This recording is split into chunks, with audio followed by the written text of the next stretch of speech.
Começa agora o programa Bem Viver, uma prosa sobre saúde, bem-estar, comida e agroecologia. Produção Rádio Brasil de Fato.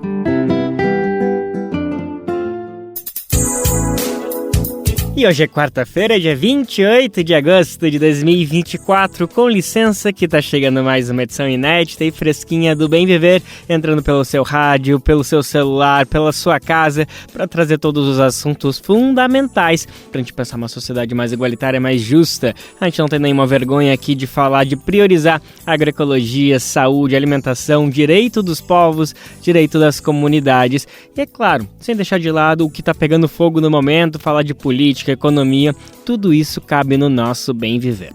Meu nome é Lucas Weber, eu te acompanho nessa boa prosa que está começando agora. Se liga nos destaques que a gente preparou para a edição de hoje. Vem aí a primeira Bienal do Samba de São Paulo e se prepare que você pode sim participar. Daqui a pouco a gente fala do concurso que vai concorrer a premiações. Paralimpíadas de Paris começam hoje com cerimônia de abertura e o Brasil estreia amanhã, vamos saber todos os detalhes. O Observatório das Desigualdades aponta melhora na economia, mas com renda concentrada. O Observatório do Clima propõe que o Brasil precisa reduzir emissões de gases em 92% até 2035. Sabatina de candidatos à Prefeitura de São Paulo. Altino Prazeres Júnior, do PSTU, foi o primeiro entrevistado pelo Brasil de Fato e a gente vai trazer detalhes dessa conversa que aconteceu ontem. É isso e muito mais, se liga que o programa de hoje está só começando. E vem aí a primeira Bienal do Samba de São Paulo, minha gente. Que alegria pronunciar essas palavras, que alegria falar desse evento maravilhoso que vai acontecer em novembro, ao longo do mês inteiro. Ainda tem um tempinho, mas já é tempo sim da gente falar sobre isso, inclusive porque tem um convite para todo mundo participar dessa grande festa. A gente já vai falar sobre isso, mas antes é importante comentar que ele vai acontecer no Centro Cultural São Paulo, o CCSP. É uma parceria da Faculdade Zumbi dos Palmares, numa realização da Secretaria de Cultura do Estado de São Paulo com outros apoiadores. Bom, algo muito importante que a gente precisa falar é justamente sobre essa possibilidade das pessoas participarem, porque está acontecendo também a primeira mostra de canções inéditas das comunidades de samba de São Paulo. Então, todas as pessoas podem participar e enviar suas canções, suas composições e vão estar concorrendo a serem lançadas, a serem executadas ao longo da Bienal. E é bom dizer também que vai ter uma remuneração, afinal, samba também é trabalho. A gente vai falar sobre tudo isso porque a gente está recebendo a realizadora desse evento, é membro da direção geral da primeira Bienal, que é a Angélica Tobias, filha do Tobias da Vai Vai, esse grande mestre, um grande compositor aí do samba paulistano, do samba nacional. Então, antes de tudo, Angélica, que honra tê-la aqui conosco, obrigado pela sua participação e vamos falar de samba. Vamos sim. É uma honra pra gente, né, ter essa oportunidade aí de estar falando desse evento aí que vem ser único, né, que vai acontecer aqui na capital, mas é aberto para sambistas de todo o estado de São Paulo, né?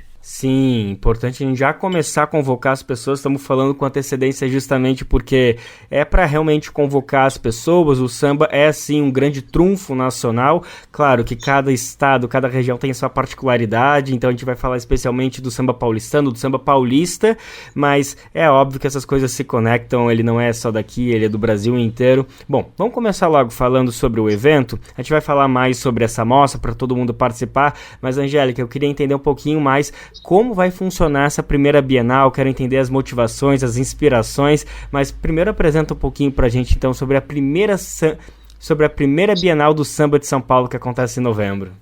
Então, a iniciativa, né, partiu do meu pai, né, do Tobias. Ele queria fazer alguma coisa assim, de expressividade realmente para o samba, né, e aí calhou dele junto com a secretária, né, de Cultura, também está buscando alguma coisa nesse sentido. E aí teve, né, a ideia, né, da primeira Bienal do Samba de São Paulo, que era justamente para fomentar o samba de uma forma estilosa, bacana, né, como o samba realmente merece. E aí a gente apresentou a proposta para ela, né, dessa Bienal, que a Bienal ela vai consistir numa exposição que ela vai acontecer durante todo o mês de novembro no Centro Cultural São Paulo. Durante o mês também, né, uma vez por semana, a gente tá montando a programação, né, então fica um mistério. Vão ter palestras, rodas de conversa, workshops, né, vão ter aos finais de semana também shows musicais, onde a gente vai apresentar também, além de sambistas aí conhecidos, também os vencedores, né, desse concurso que a gente está fazendo aí da primeira mostra de canções inéditas das comunidades de São Paulo. Então é um mix de coisas, né? E um dia desses de palestras que a gente vai fazer é a nossa parceria junto com a Faculdade Zumbi dos Palmares, né? Onde a gente vai participar junto, a gente vai unir, né, as nossas palestras, conversas, junto do segundo congresso da Unisamba, né? Que eles vêm promovendo já pela segunda vez. Então, tudo vem se conectando, né? Aí a gente vai fazer parte também das comemorações da Virada da Consciência Negra, né, no mês de novembro. Então, assim, tudo se interligando, né, pra gente, como você falou, né, a gente está em São Paulo, mas São Paulo a gente recebe gente de todo o país, de todo o Brasil, de todo mundo, né, então o samba se mistura muito, ele tem aquela pitada paulista, mas ele vem com uma pitadinha de cada coisa. Que maravilha, vai ser um novembro intenso, minha gente. Estejam preparados, estejam bem de saúde, porque, olha, não vai faltar coisa pra gente aproveitar, pra gente celebrar. A gente vai falar um pouquinho mais sobre a mostra, para como as pessoas podem participar, mas já deixa eu adiantar um pouquinho, que até o dia 30 de agosto, até essa sexta-feira, que tem o prazo justamente para enviar, para participar. E lembrando, então, que tem uma remuneração, tem uma premiação em dinheiro, R$6.000, R$4.000 e R$3.000, respectivamente, para as 3 primeiras colocações. A gente vai depois indicar melhor como as pessoas podem fazer para participar, mas eu já deixo avisado que é pelo Instagram, ali consegue todos os links, todas as informações, @Bienal do Samba SP.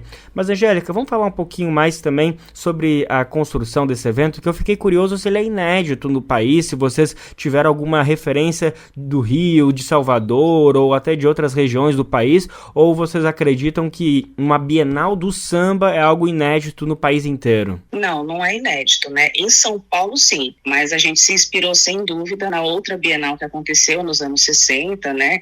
70, que trouxe aí grandes nomes, né? Se vocês puxarem aí, vocês vão ver grandes sambas hoje em dia que vocês cantam na ponta da língua, saíram lá dessa Bienal, mas essa Bienal, ela era só mesmo um festival, né? Então ela premiou muitas canções inéditas, mas não trouxe esse viés de mostrar a história do samba de alguma forma, enfim, foi extremamente só musical. E aqui a gente quer mostrar a história do samba, a importância dele, né? Como ele faz parte, né, da vida de todas as pessoas, né? Direto ou indiretamente, mas todo mundo tem um pouquinho de samba na sua história, né? Então é por aí que a gente vai mostrar para vocês aí como o gênero, né? Ele já foi reconhecido como patrimônio imaterial, né, brasileiro. Então, como se diz, não tem nem comentários quanto a isso. Isso até me fez lembrar uma frase de uma historiadora, que ela não se dedica exatamente ao samba, mas tem com certeza muitos vieses a partir daí, que é a Inaê Lopes dos Santos, que ela fala que o samba é uma disputa que a população negra faz por outros Brasis possíveis. Então acho que isso aí nos ajuda a entender porque é importante, claro, celebrar, sambar, fazer a roda de samba, mas também discutir as origens, as concepções, a resistência que foi para o samba nos anos 60 realizar uma Bienal e quase 80 anos depois, mais ou menos, está ainda consolidado aí como um gênero genuinamente brasileiro que toca todos os finais de semana, todos os dias tem uma roda de samba acontecendo e sempre resgatando toda essa história que fala-se muito sobre celebração, fala sobre trabalho e também fala sobre resistência a muitas coisas. Angélica, eu queria aproveitar a tua presença aqui, então, para a gente fazer uma rápida aula de história. Claro, não é para, né, todo mundo pegar o caderno e anotar as coisas, mas eu acho que ia ser bacana, então, a gente falar um pouquinho da história do samba paulista, do samba paulistano. A gente conhece muito algumas figuras, a começar pelo seu pai, né, ou também a Dorinã Barbosa, que é unanimidade no Brasil, todo mundo conhece o Bexiga, mas acho que tem até histórias que a gente podia cavocar um pouquinho mais, falar, por exemplo, do grande Geraldo Filme, que sem dúvida foi um grande precursor aí do samba, que nem era em São Paulo ainda, era nos arredores. Enfim, eu não quero te colocar aqui numa situação difícil de repente virar professora de história, mas será que tu não pode nos aguçar um pouquinho falando de outros grandes nomes, da concepção, de como o samba em São Paulo acabou se consolidando e também, claro, reunindo essas outras raízes nacionais de outras partes do país? Nossa, é complicado. Geraldo Filme, assim, ele é um grande nome porque ele teve participação em muitas vertentes, né? Ele tem uma grande história com o Vai-Vai, mas ele tem com várias outras escolas de samba, né? Então ele ajudou a fundar muitas delas. E entre muitos outros, a gente tem o Henricão também, outra grande figura que a gente precisa também destacar a importância dele. Primeiro o Rei Momo, muita gente viu também ele em algumas novelas, então a gente puxar aí um pouquinho na memória, né, dar uma pesquisadinha, mas a gente também tem nomes mais recentes também, né, como a gente ainda tem vivo aí o seu Oswaldinho da Cuíca, que é o nosso primeiro cidadão samba de São Paulo, que deu aí abertura aí para todos o que chamam hoje de embaixadores e embaixatrizes do samba, né? Todo ano é escolhido no dia do samba, né, um casal de embaixadores e embaixatrizes. Quem deu abertura a isso foi o seu Oswaldinho da Cuíca. Ele foi o primeiro a abrir esse leque, né? Eles abriram uma premiação especial para ele, e isso se tornou uma tradição hoje em dia, né? Outra figura também que a gente precisa destacar, o Germano Matias também, que a gente perdeu ele no ano passado, e eu tive a honra de ser a última empresária dele, a última produtora dele. E assim, eu não tenho nem palavras para dizer o que eu aprendi de música, de vida e de malandragem também, né? Sem dúvida, né? Com o seu Germano Matias. Então, assim, a gente tem muitas figuras no samba paulista que para a gente falar, para a gente destacar. É muita, como se diz assim, é uma bagagem muito grande. Como se diz assim, você precisaria ter algumas horas aí para gravar, para a gente poder colocar tanta coisa importante que a gente tem. E muitas mulheres também, né? Madrinha Eunice aí, que considerada uma pioneira do Carnaval de São Paulo, fundou a Sociedade Recreativa Beneficente do Samba Lava Pés Pirata Negro, que até hoje existe, até hoje aí consegue juntar muitos bambas, enfim, a gente poderia, como você disse, passar horas celebrando tudo isso. Eu acho que vai ter esse momento, inclusive em novembro, né? A gente tá aqui só dando uma palhinha de tudo que vai ser conversado, de tudo que vai ser exaltado ao longo do mês de novembro, durante a primeira Bienal do Samba. Bom, vamos falar um pouquinho então, Angélica, do concurso, que eu imagino que as pessoas que estão descobrindo sobre isso devem estar bem ansiosas. Então, basicamente pessoas, qualquer sejam agremiações ou pessoas individuais que tenham aí uma composição, um samba, podem enviar para vocês e aí vai estar concorrendo justamente a esse concurso que vai ser, claro, remunerado financeiramente e depois apresentado durante a Bienal. É mais ou menos por aí, Angélica? Isso, mais ou menos. Na verdade, ela é bem direcionada aos sambistas, vamos assim dizer, os sambistas que vivem o samba mesmo, né? Porque pode ser qualquer compositor, né? Desde que ele tenha vivência em alguma comunidade de samba. E o que vem a ser uma comunidade de samba? São as escolas de samba, são as comunidades de rodas de samba, os terreiros, outras formas de coletivo, né? Que de alguma forma ressaltam aí que estão sempre vivendo aí a cultura do samba. Então ele de alguma forma precisa comprovar, né, que ele tem essa vivência junto com essa comunidade de samba. E aí ele pode escrever a sua canção, né? As comunidades de samba, agora, né, a gente deu uma mudadinha na regra, a gente limitava a quantidade de composições indicadas por comunidade, mas a pedido de todo mundo a gente abriu o leque, então não tem limites. A comunidade de samba, ela pode escrever quantas canções elas quiserem, desde que não seja do mesmo compositor, tá? O mesmo compositor não pode participar de duas músicas, né? Ser um representante em uma, participar de outra, então isso não pode, porque é justamente para a gente abrir quanto mais oportunidades para diferentes sambistas, né? Terem aí o seu lugar ao sol. E vão ser 12 sambas selecionados, né? Todos eles vão ganhar a produção com arranjos, né? A gravação desse samba, que vai ser lançado posteriormente num álbum com todos eles. E os três primeiros, além da produção e a gravação, eles vão receber também a premiação, né? O primeiro, segundo e terceiro lugar, eles recebem a premiação em dinheiro. Mas todos vão se apresentar lá no palco do Centro Cultural São Paulo, o seu samba classificado. E o prazo, então, para participar, para concorrer, para enviar até essa sexta-feira, dia 30, e o resultado sai quando, Angélica? Dia 13 de setembro. E já foi prorrogado, era até o dia 15, a gente prorrogou e já está, como se diz, finalmente, então não pode perder tempo, não, tem que fazer logo a inscrição, porque o tempo, como se já está aí. Sim, exatamente. E, Angélica, que critérios vão ser levados em consideração aí na avaliação? Porque eu pergunto isso muito para se de repente tem alguém nos escutando, uma comunidade aí que, poxa, a gente tá com aquela que tá quase pronta, tá faltando algum detalhe, mas vamos gravar para participar. Vai fazer diferença se gravarem um pouquinho meio caseiro, um pouco improvisado, em relação a uma outra que já tá gravado no estúdio, afinado, masterizado, finalizado? Isso vai ser um critério também para as pessoas já entenderem o quanto vale o esforço, o quanto vale aí, que prioridades dá para poder participar? Não, isso não vai ser avaliado, né? Todos os critérios de avaliação, eles estão dentro do regulamento, né? Que todo mundo pode acessar, principalmente no Instagram, né? Do Bienal do Samba SP, no Facebook também. Lá você vai ter o regulamento, você vai ler e preencher um Google Form, né? Então lá você encontra a maioria disso. Mas não tem problema ser material caseiro, muito pelo contrário, né? Quanto mais caseiro a gente acha que é mais possível que essa canção seja inédita, né? Porque o que a gente considera inédito é que ela nunca tenha sido gravada, ela nunca tenha sido registrada, né? Se o sambista ele já mostrou ali num bar, uma roda de samba, poucas vezes, assim, então a gente considera que essa música é inédita, né?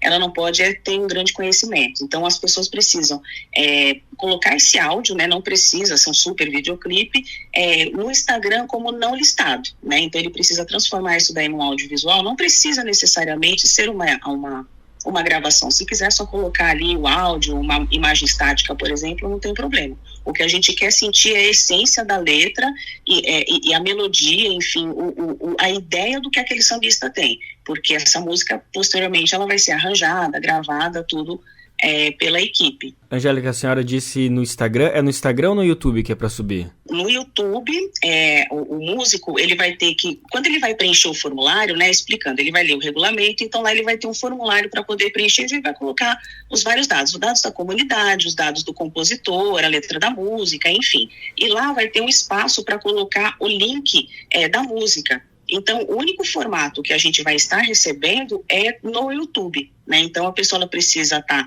subindo esse vídeo no YouTube e nos enviar o link, né? Então, isso pode ser um vídeo, pode ser somente um áudio, mas tem que ser um link do YouTube colocado como não listado, para que outras pessoas não possam ter acesso antes que a comissão julgadora possa ver, né? Depois que for avaliado, não tem problema, mas durante esse período a gente pede que o link fica ali como não listado. E, Angélica, essa comissão julgadora, ela tem a participação do seu pai, né, o Tobias da Vai Vai, e quem mais que está compondo a gente pode saber, ou isso também faz parte do mistério?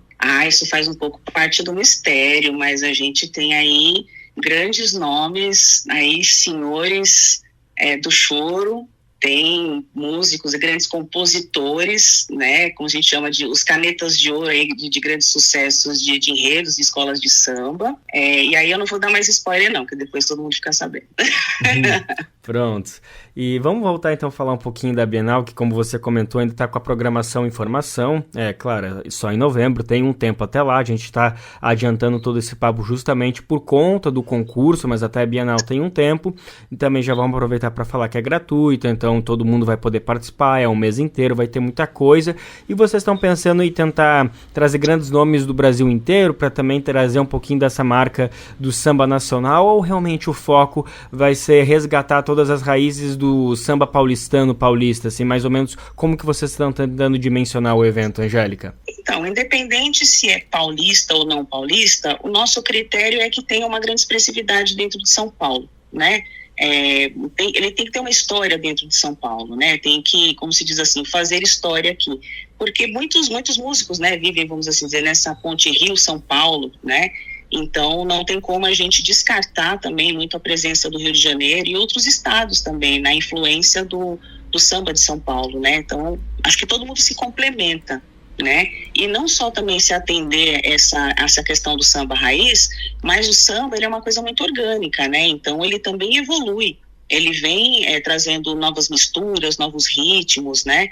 Então, isso também é uma coisa que a gente pretende também buscar aí e tá dando uma olhada ainda, por isso que essa programação ainda não está completa, porque a gente quer tentar diversificar o máximo possível. E, inclusive, dentro do concurso da mostra, um dos critérios de avaliação é justamente a inovação, né? Tanto que é para os compositores não ficarem presos eu só posso escrever um samba tradicional, um samba raiz, não. A inovação também, ela conta ponto dentro do regulamento. Angélica, eu sei que você é suspeita de falar, mas, enfim, eu queria agora resgatar um pouquinho da história da Vai Vai, justamente, né, trazendo um pouco das memórias que tu tem do teu pai, desde quando que você começou a respirar samba, eu imagino que desde a barriga, mas conta um pouquinho se você acha que a Vai Vai é a maior expressão de samba de São Paulo. Como se diz assim, é complicado falar esse tipo de coisa, porque eu acho que todas se complementam, né? Às vezes, quando a gente puxa ali uma história mesmo do samba de São Paulo, a gente vê que era uma grande efervescência e elas foram surgindo juntas, né? Uma acabou sendo fundada um pouco antes da outra, mas acho que muitas escolas, o Camisa Verde e Branco também, ela tem uma história muito forte, né? Apesar, né, da história do meu pai está ligado a Vai Vai e tal, pode ser até estranho, mas eu nunca fui muito de escola de samba, eu sempre fui mais dessa parte da pesquisa, né? Então, antes, né, na minha adolescência, eu não fui muito de frequentar a escola de samba, mas como você falou, não tinha como, eu vivia aquilo, eu ouvia aquilo, eu estava sempre dentro daquilo, mesmo lutando querendo ser roqueira, sabe? Mas, como se diz assim, mas o samba me venceu e hoje em dia, assim, eu sou encantada com o samba pelo seu fator histórico, por tudo aquilo, com essa história realmente, né, com o crescimento da cidade, com o crescimento do Brasil, né? A história brasileira não tem como, o samba é a grande trilha sonora das nossas histórias, né? Então não tem como não se encantar com esse tipo de coisa. Mas é complicado, porque o samba, quando a gente fala da Vai Vai, a gente está falando da parte das escolas de samba, né? Então, que é um núcleo que está ligado ao samba, mas não necessariamente só isso, né? Porque eles estão ligados mais ao carnaval, que é um pouco mais competitivo. Mas quando a gente fala de samba, a gente pode pensar também no samba rural, né? Que a história do samba de São Paulo, ela vem um pouco mais nessa raiz, né? O samba do interior, aquela coisa mais rural, e aí ela vem urbanizando aqui, sentido a capital, né? Aí aqui a capital a gente vai ter um pouco mais o choro, né? Que muitos dizem, o choro não é samba, o samba não é choro. Aí fica a dúvida, né? Fica a polêmica, né? Tostines vende mais porque é fresquinha porque vende mais, né? Eu sou suspeita para falar, porque eu também sou apaixonada pelo chorinho, né? Então, a história, ela vem muito orgânica crescendo, né? Então, hoje em dia, se você for ver, nos anos 90, por exemplo, uma grande expressividade do samba era o pagode, né? Aqueles grupos de pagode, onde tinha o Raça Negra, Molejo, né? Então, era uma outra visão do samba que efervescia naquele tempo. Então, ele vem organicamente crescendo. Hoje em dia, né, ele é misturado com o rock, a gente vai ter o samba rock, né, e várias outras misturas aí do samba. Então, assim, ele vem trazendo, tipo assim, é uma semente que foi muito bem plantada e continua dando frutos e cada vez mais frutos aí pra gente, né? E isso precisa ser explorado, e é isso que a gente pretende aí trazer com a primeira ainda Bienal do Samba SP, né? Vamos deixar frisado que é o SP, porque Bienal do Samba ela já aconteceu, então a gente coloca aí que é a primeira de São Paulo, e que a gente pretende aí também crescer esse projeto para outros estados, né? Mas por enquanto a gente começa aqui por São Paulo. Eita, que maravilha. Então, com essa promessa, a gente encerra a entrevista de hoje. A gente acabou de conversar com a Angélica Tobias, ela que é responsável, está organizando aí a primeira Bienal do Samba de São Paulo. O evento acontece em novembro, completamente gratuito ao longo do mês inteiro no Centro Cultural São Paulo. Vamos falar mais sobre isso, já estamos anunciando justamente porque até lá, antes disso, no dia 30, agora sexta-feira, encerra a participação, a possibilidade de participar da Mostra de Canções Inéditas das Comunidades de Samba de São Paulo, que vai aí eleger as 12 principais composições que foram enviadas, composições inéditas, vão aí estar podendo participar justamente da Bienal. As 3 primeiras vão ter essa remuneração, mas todas vão participar depois de um grande CD que vai ser gravado com essas 12 canções. Então, Angélica Tobias, mais uma vez, muito obrigada pela disponibilidade de conversar aqui com a gente do Brasil de Fato, viu? Eu que agradeço a oportunidade aí de poder divulgar o nosso evento aí, para que mais pessoas possam rapidinho aí fazer as inscrições aí, que ainda dá tempo de participar aí da primeira mostra. Bora lá, gente, @Bienal do Samba SP, procura no Instagram que tem todas as informações. E agora sim, para encerrar a entrevista, Angélica, que tal um samba bem paulistano então aí pra gente acabar no melhor jeito aqui a nossa conversa? Pra eu escolher, que difícil, hein? Que difícil. Saia justa, vamos ver.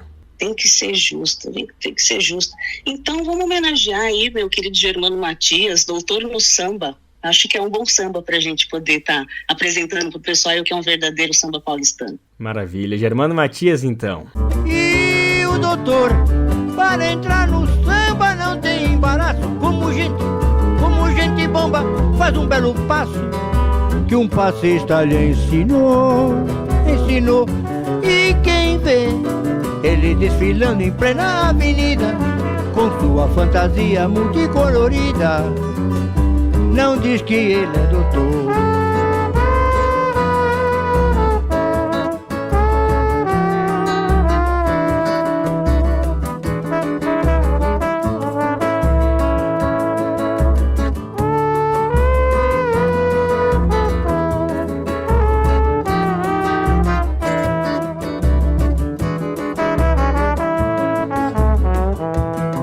O doutor abandona até Copacabana, sai do meio de gente bacana e vai pra Mangueira sambar.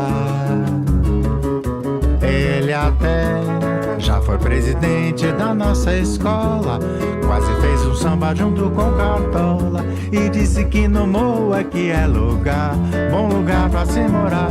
E o doutor, para entrar no samba não tem embaraço, como gente bamba faz um velho passo que um passista lhe ensinou.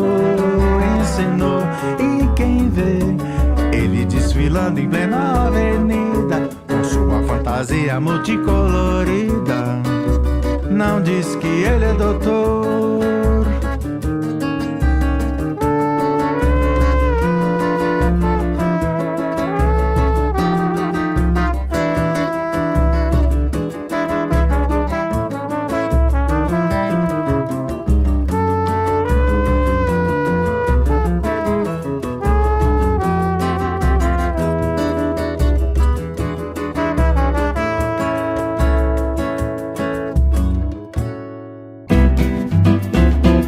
Você está ouvindo o programa Bem Viver, uma prosa sobre saúde, bem-estar, comida e agroecologia.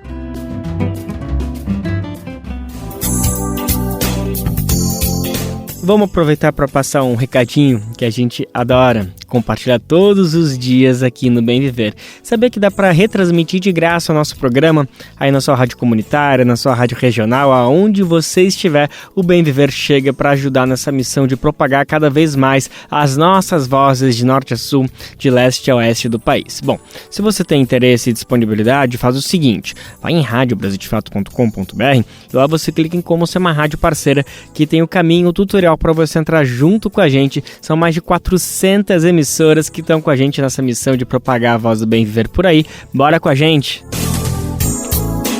E por aqui a gente volta a falar sobre as Paralimpíadas. Ontem a gente entrevistou a secretária nacional dos direitos à pessoa com deficiência, Ana Paula Feminella. E agora a gente vai falar mais detalhes dos jogos que começam justamente hoje com a cerimônia de abertura. O Brasil estreia amanhã, na quinta, dia 29, e conta com 279 esportistas que vão atuar, que vão concorrer às nossas medalhas aí nas Paralimpíadas de Paris.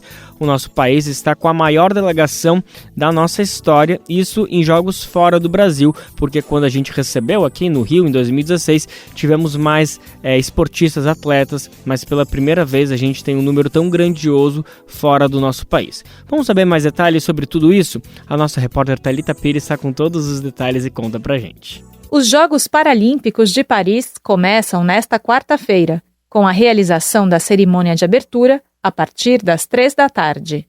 Os porta-bandeiras brasileiros serão os campeões paralímpicos Beth Gomes, do atletismo, e Gabriel Araújo, da natação. As competições se iniciam nesta quinta, dia 29, já com intensa participação brasileira. Neste dia, o país estará representado no parabadminton, tiro com arco paralímpico, goalball, vôlei sentado e natação. No total, 279 esportistas brasileiros, incluindo esportistas e atletas guia, participam da competição. Esta será a maior delegação brasileira convocada para uma edição dos Jogos fora do Brasil. Também será registrada em Paris a maior participação feminina da história dos Jogos Paralímpicos. Ao todo, 22 dos 26 estados do Brasil, incluindo o Distrito Federal, estarão representados na delegação, em 20 modalidades. A maioria dos atletas é de São Paulo, 71 dos 254 convocados, o que representa 28% do total da equipe. No começo de agosto, o CPB, Comitê Paralímpico Brasileiro, lançou uma campanha com atletas medalhistas que participarão dos Jogos. O manifesto foi Mais que Vencedores, Brasileiros. O vídeo da campanha é estrelado pelos medalhistas Gabriel Araújo, nadador mineiro, a halterofilista paulista Mariana D'Andrea e o velocista paranaense Vinícius Rodrigues. A lançadora baiana Raíssa Machado também participa. O filme está disponível em plataformas online e offline e nas redes sociais do CPB. No material da campanha, Misael Conrado, bicampeão paralímpico de futebol de cegos, afirmou que há 2 objetivos envolvidos. Um é o chamado para a torcida brasileira, e o outro é aumentar a consciência da população sobre a importância da inclusão por intermédio do esporte. Os Jogos ocorrem de 28 de agosto a 8 de setembro, com cerca de 4.400 atletas. Na última edição, em Tóquio, o Brasil conquistou 72 medalhas, 22 de ouro, 20 de prata e 30 de bronze, terminando em 7º no quadro de medalhas. De São Paulo, da Rádio Brasil de Fato, locução Thalita Pires.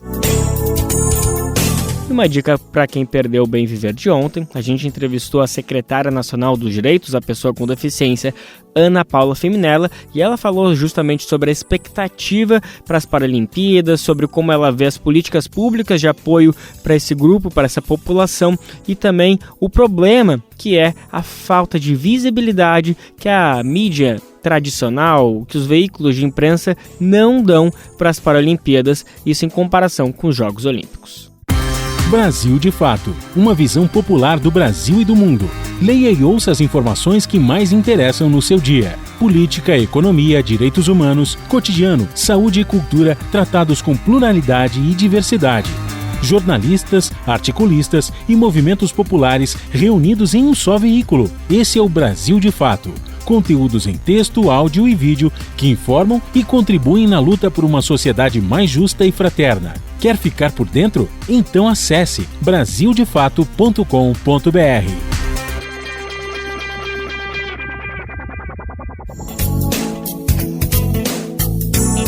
O aquecimento da economia nacional nos últimos anos animou as expectativas no país. Essa turbinada levou à queda no desemprego, aumento do rendimento dos trabalhadores e à redução da extrema pobreza. Mas, apesar disso, a concentração de renda no Brasil aumentou. Isso é o que mostram os dados divulgados ontem pelo Observatório Brasileiro das Desigualdades. O Instituto é uma iniciativa da Ação Brasileira de Combate às Desigualdades criada no ano passado. E em 2023, o Observatório apresentou um compilado de 42 indicadores que ajudam a medir justamente as desigualdades, as discrepâncias no nosso país. Neste ano, esse monitoramento foi atualizado e apontou mais melhoras do que pioras. Por exemplo, houve queda de 40% na proporção de pessoas em situação de extrema pobreza, isso de 2022 para 2023, um dado muito importante a ser celebrado. Mas, apesar disso, a desigualdade de renda subiu ligeiramente no Brasil. Em 2022, olha só, em 2022, o 1% mais rico da população tinha rendimento de cerca 30 vezes maior do que metade dos mais pobres. Um ano depois, em 2023, o rendimento dos mais ricos subiu para aproximadamente 31 vezes mais do que os mais pobres. O sociólogo Clemente Gans Lúcio fez uma análise desse cenário no país.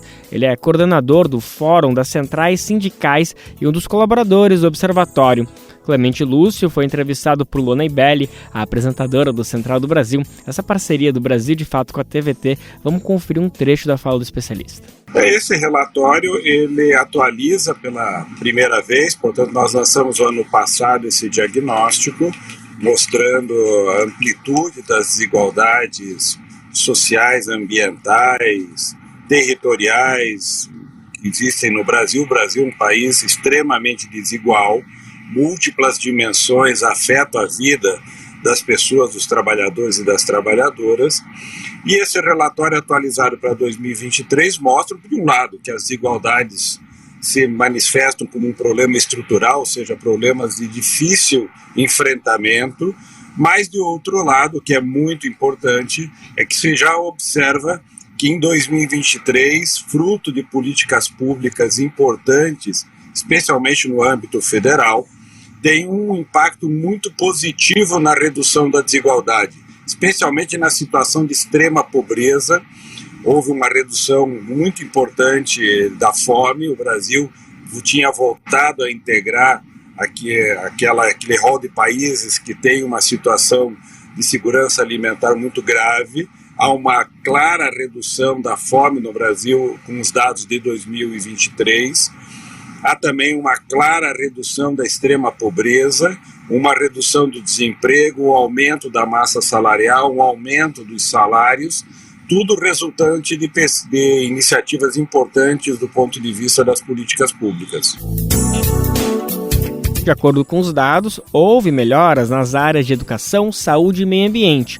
Em compensação, o documento destaca piora em algumas questões. São elas desnutrição entre crianças indígenas, mortalidade infantil e déficit habitacional. Clemente Gans Lúcio respondeu sobre esses números e reforçou a questão da desigualdade e da desnutrição de crianças indígenas. Do déficit habitacional são dados até 2022 que mostram que houve um aumento do déficit habitacional e provavelmente quando nós tivermos a atualização desses indicadores nós observaremos que a política de retomada, por exemplo, do Minha Casa Minha Vida terá um impacto positivo sobre a redução do déficit habitacional, que é um problema de desigualdade grave do ponto de vista da condição de vida. Agora, há um problema estrutural que é a grave desigualdade de renda, ou seja, os muito ricos, os 1% mais ricos da sociedade brasileira, comparado aos 50% mais pobres,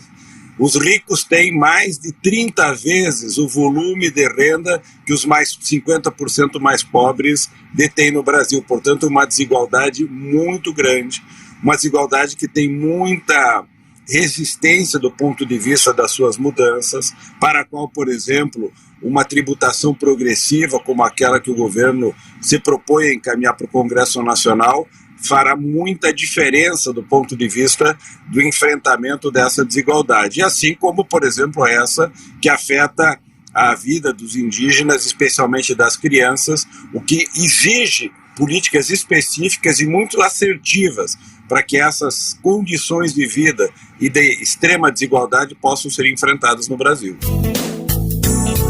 O especialista também falou sobre as dificuldades de se avançar no combate às desigualdades de gênero e raça. Olha, as desigualdades de gênero se manifestam nas mais diferentes situações, na condição do emprego, no acesso à escola, no acesso à saúde, muitas vezes no próprio acesso à moradia, especialmente das mulheres negras. Os dados, no geral, revelam que essas políticas que foram implementadas têm um efeito positivo sobre a redução das desigualdades. Por exemplo, a redução do desemprego que ocorreu para todos os trabalhadores e trabalhadoras foi mais positivo, ou seja, o desemprego diminuiu mais para as mulheres negras. Por exemplo, uma outra política afirmativa importante é que houve um crescimento maior da presença das mulheres negras no ensino superior, fruto provavelmente das políticas afirmativas de cotas e de acesso à educação, especialmente para as mulheres e especialmente para os negros. Uma outra política importante é a política de igualdade salarial e de condições de trabalho para homens e para mulheres comparativamente aos homens. Novamente, uma política importante na qual os sindicatos devem incidir, visando promover a igualdade salarial de condições de trabalho entre mulheres e homens em todos os postos de trabalho. São políticas que têm impacto importante sobre situações de desigualdade, porque, por exemplo, no mercado de trabalho, a situação de desemprego para as mulheres negras é muitas vezes 2 ou 3 vezes maior do que para homens brancos. Essa situação é uma situação que exige, por parte dos sindicatos do poder público, políticas específicas de enfrentamento e, evidente, políticas afirmativas por parte das empresas. Quem quiser conferir então a entrevista na íntegra, pode procurar no Brasil de Fato, no YouTube do Brasil de Fato, que tem essa conversa inteira, além, é claro, da edição na íntegra do Central do Brasil de ontem. A ABJD é a Associação Brasileira de Juristas pela Democracia. Defende o Estado democrático de direito, a presunção de inocência, o devido processo legal e o acesso à justiça. A ABJD é a única organização do Brasil que reúne todas as categorias de juristas. Do estudante à juíza, da servidora do sistema de justiça ao defensor público. Juristas democráticos são essenciais para evitar retrocessos e avançar nos direitos e garantias. Faça parte da ABJD. Entre no site e associe-se a abjd.org.br.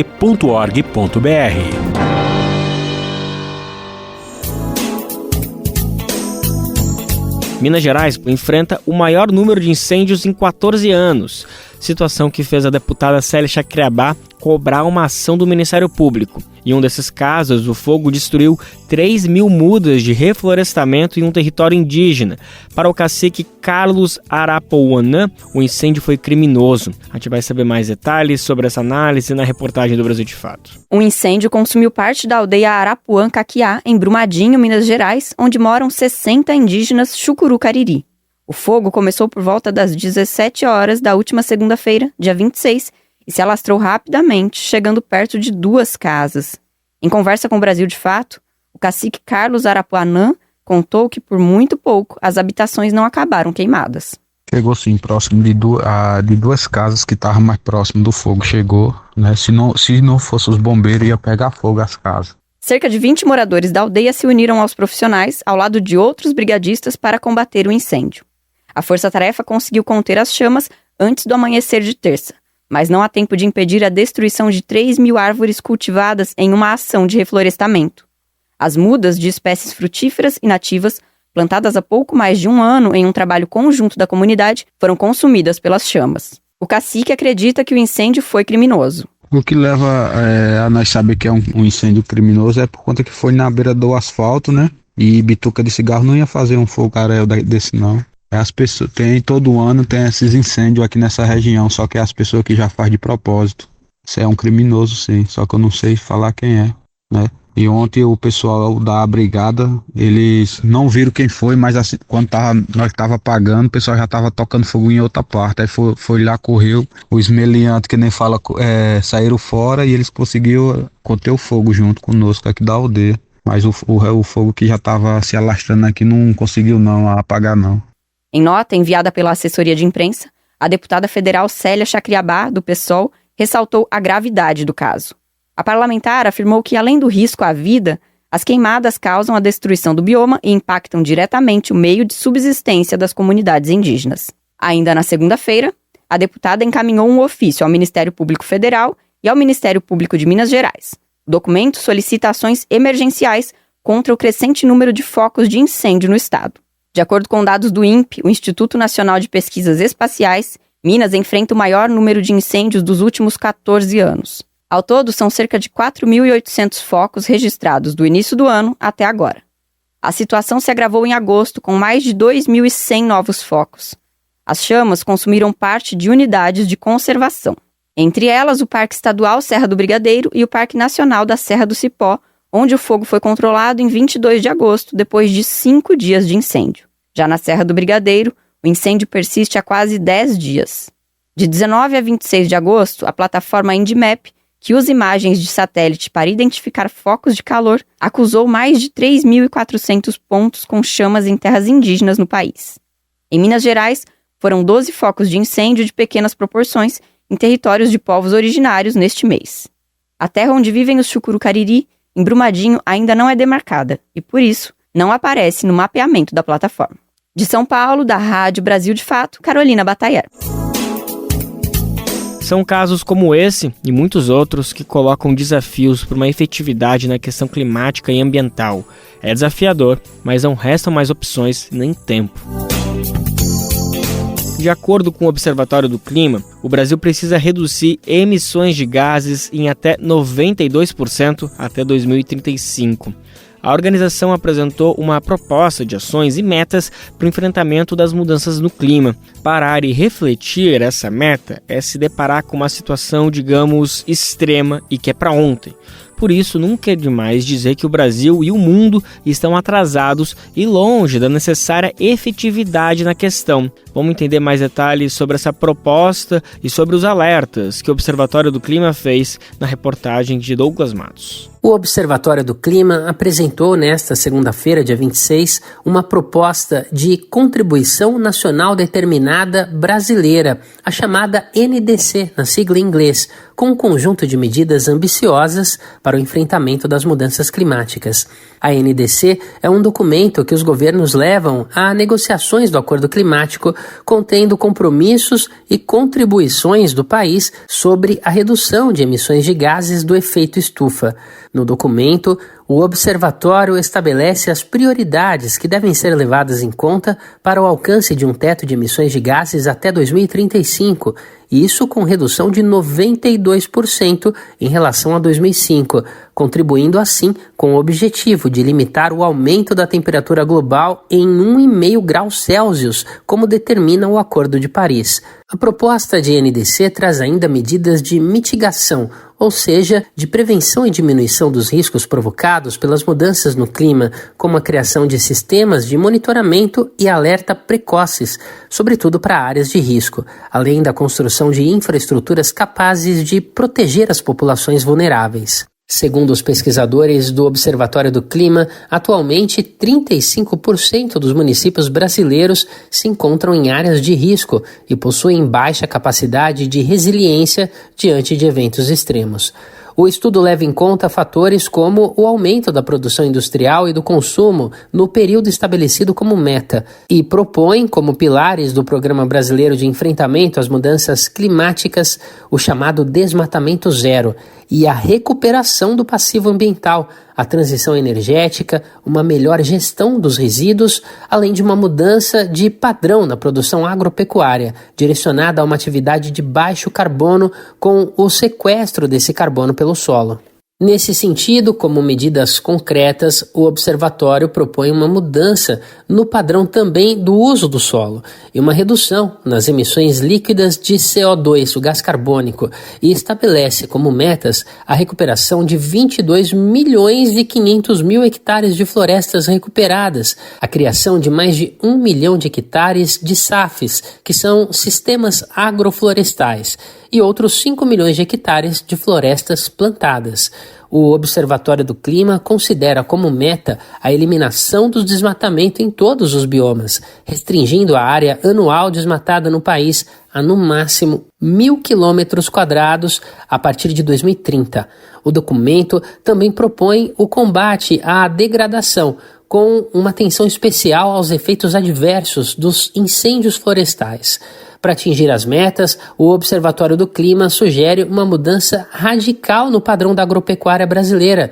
Um estudo do MAP Biomas apontou que o Brasil já perdeu cerca de 1/3 da sua vegetação nativa, sendo a agropecuária a principal atividade responsável pelo desmatamento, ocupando hoje mais de 32% do território nacional. Da Rádio Brasil de Fato, com reportagem de Leonardo Rodrigues, em Brasília. Locução, Douglas Matos.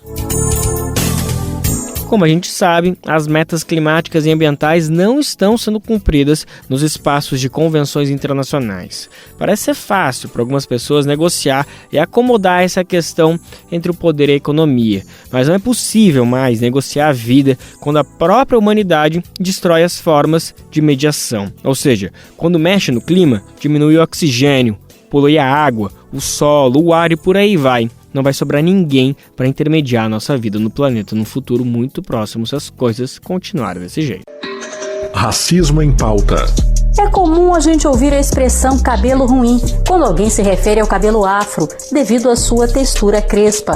A ideia vem da cultura de que bom é ter cabelo liso, mas além de equivocado, esse é um termo muito racista, que prejudica a autoafirmação da estética negra. Em vez de cabelo ruim, fale cabelo crespo ou cacheado. Racismo em pauta. Uma campanha Senado Federal. Programa Bem Viver. sua edição diária sobre saúde, bem-estar, comida e agroecologia. Bom, para quem ligou o rádio agora, tá querendo entender o que está acontecendo, este é o Bem Viver, uma produção do Brasil de Fato, que vai ao ar de segunda a sexta-feira, sempre a partir das 11 horas da manhã. Você confere o nosso programa para o mundo inteiro nos ouvir pela internet. Logo depois, a vez da nossa parceira de primeira hora, a RBA, Rádio Brasil Atual 98,9 FM, transmitiu o programa aqui em São Paulo. Lembrando que ele também fica disponível nas principais plataformas de podcast e no nosso site também. O podcast 3x4 do Brasil de Fato está realizando sabatinas com candidatos à Prefeitura de São Paulo. Abrindo a série, o entrevistado de ontem foi Altino Prazeres Júnior, do PSTU. Ele afirmou que, se eleito, pretende reestatizar o transporte de ônibus e implementar a tarifa zero. O candidato é metroviário na capital e explicou o caminho de viabilizar a proposta. Ele destacou o dinheiro pago nos subsídios às empresas de ônibus como um componente importante para fechar as contas. Hoje o transporte custa cerca de 10 bilhões de reais por ano na capital paulista. Nessa conta, se você tirar o lucro das grandes empresas, do Grupo Ruas e todas as grandes empresas, aí sobra um pouco mais de dinheiro. Portanto, a conta diminui. Eu só estou colocando esse tema. Porque, veja, quando nós estamos falando que, por exemplo, a CMTC, que era a antiga empresa de ônibus de São Paulo, que era estatal, mas ela não dominava todo o transporte urbano, mas ela atingia a periferia, que ninguém queria ir porque não dava dinheiro, porque era uma empresa estatal, não dava lucro. Portanto, não tinha essa preocupação. A preocupação era atender onde as empresas privadas não queriam ir. Depois foi privatizada. Só que como é que ela foi privatizada? Começou a dar dinheiro? Não, continuou não dando dinheiro naquele período. A jogada foi, o Estado entra subsidiando, o município entra subsidiando e aí dá dinheiro. Eu estou falando que essa mesma lógica, só querendo explicar um tema. Claro. Essa é a mesma lógica do Fernando Henrique Cardoso nos anos 90, quando ele privatizou todo o sistema metroferroviário do país de carga, porque carga dá muito dinheiro. E diga-se passagem, as empresas que ganharam concessões do setor privado de cargas não cumpriram e não cumprem até hoje aquilo que prometeram. Portanto, já poderia ter desfeito os contratos e devolver para o Estado sem dar dinheiro para esses caras. Tá bem. Do transporte de pessoas sobre trilhos, só teve uma empresa, que foi o Rio de Janeiro, que é péssima, é uma tragédia e tal. Por quê? Porque não dava dinheiro. E por que agora resolveram privatizar a linha 4 e 5? Mas eu vou voltar para o tema dos ônibus para entender a lógica. Privatizou a linha 4 e 5 do metrô, que na época foi o Alckmin, depois a linha 8 e 9 foi o Dória. Sim. Por que privatizaram? E por que agora começa todo um processo de privatização, de acordo com o governador Tarcísio, vai privatizar todo mundo? Porque o Estado resolveu subsidiar para as empresas. Então, veja, se a tarifa por si só não dá grana, os contratos, por exemplo, na pandemia, por exemplo, na linha 4 e 5, que estava no período da pandemia, mesmo a linha 8 e 9 que surgiu depois, mas estava na sequência, no contrato diz, o contrato é por linha, independente do número de usuários, eu garanto o número de usuários, tanto é que na pandemia eles garantiram, por exemplo, todo mundo não estava recebendo dinheiro, porque não tinha os usuários naquele período, mas para as linhas privatizadas estava garantido como se tivesse. Uhum. E segundo, é de acordo com a inflação, independente se vai aumentar a tarifa ou não. Esse é um detalhe muito importante. O que eu quero dizer, parte dos custos muito altos do transporte, inclusive dos ônibus de São Paulo, tem a ver com a lucratividade das empresas. Portanto, não pode estar separado o tema da tarifa zero com o tema da remuneração para esses grandes empresários. Altino Prazeres Júnior também explicou como essa proposta pode ser feita caso assuma de fato a Prefeitura de São Paulo. A nossa proposta é, primeiro, estatiza todo o sistema de transporte, não dá um tostão furado para esses grandes empresários. Você diminui o custo. Eu estou me baseando, inclusive, nos números que ela deu, 10 bilhões. Inclusive, a gente ficou ainda de avaliar com todos os detalhes esse número. Agora, na primeira avaliação que fizemos com um instituto chamado ILAES, que é o Instituto Latino-Americano de Estudos Sociais Socioeconômicos, nós fizemos uma avaliação de que era possível garantir a tarifa zero em São Paulo, por exemplo, todos os dias, não apenas aos domingos, desde que você parasse de dar financiamento para essas grandes empresas.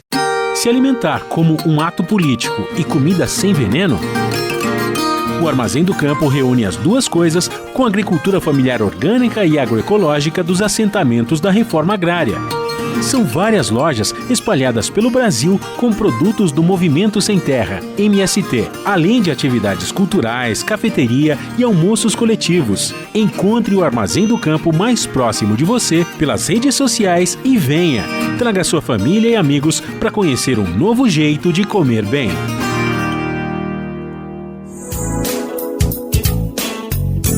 Agora a gente vai falar sobre a Feira Agroecológica no bairro de Santa Amaro, no centro do Recife. E é de lá que o nosso repórter Afonso Bezerra conversou com a agricultora Edilza Lima. No bate-papo, ela falou sobre a importância dos saberes dos povos originários para a nossa saúde. E uma dessas dicas é o suco de folha de macaxeira, também chamado de aipim, mandioca, depende de onde você está. Vale prestar atenção, até porque essa receita não pode ser feita de qualquer maneira. Olha só, gente, a folha de macaxeira possui toxinas, mas com sabedoria e cuidados é sim possível aproveitar sem nenhum problema. Vai lá, Afonso!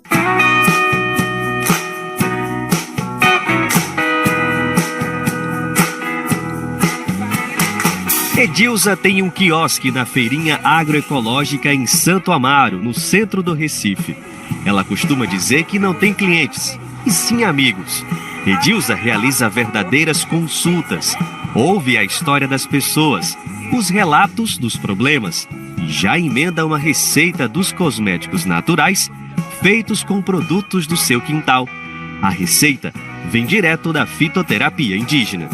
Para a gente, uma retomada do conhecimento ancestral da nossa família, mas também para perceber como é que o indígena trabalha com a terra, com o que vem da terra, fazendo com que a gente tenha uma qualidade melhor de vida. Uma dessas famosas receitas é a do suco da folha da macaxeira, uma combinação saborosa, saudável e feita com produtos da terra. Mas atenção! É a folha da macaxeira desidratada, sem as toxinas naturais da planta.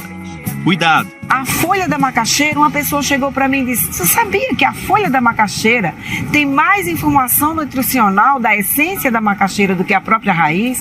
Eu comecei a perceber que tinha alguma coisa ali. E aí a gente foi e viu que a macaxeira, além de combater a anemia, coisa que a gente já fazia com outras punks, né? No caso a Ora Pronobis, combatia a anemia, combatia a questão da desnutrição, ela aumenta a imunidade, faz com que a imunidade não fique baixa e também ajuda a combater o colesterol alto. Bom, agora chegou a hora da receita. Vamos aprender a fazer o suco da folha de macaxeira com Edilza. Vamos começar? Sim, vamos começar. 2 xícaras de macaxeira cozida, cortada em pedaços pequenos. Lembrar de tirar o que minha avó chamava de cordão da macaxeira, tá? Colocar as 2 xícaras, tá? No liquidificador. 1,5 litro de água. Cada garrafinha dessa tem 500 ml. A gente vai botar aqui com água gelada. Bem geladinha. Quanto mais gelada, ou do gelado, já vai direto. Muito mais gelada possível. Quanto mais gelada, mais gostoso o suco fica, gente. A gente vai botar aqui agora o suco de 1 limão. Dá uma amolecida nele, que a gente trabalha com as coisas que os avós a gente ensina, tá? Quando você espreme bem, vai sair os gomozinhos, você faz assim, olha. Dá pra combinar com outra fruta ou sempre com limão? Eu prefiro com limão, mas aí se as pessoas quiserem fazer com outra fruta, pode também. Boa. A do limão, porque o limão, como ele é rico em vitamina C, ele vai ajudar na questão de aumentar a absorção em ferro. Sim. Né, aumentar essa questão de aumento da imunidade. Então, ó, suco de 1 limão vai dentro aqui. E aí, vamos lá. A gente vai colocar essa menina, a famosa farinha da folha da macaxeira. É a farinha, é a folhinha trituradinha. É, uma colher de sopa bem cheia. E o açúcar vai ser a gosto.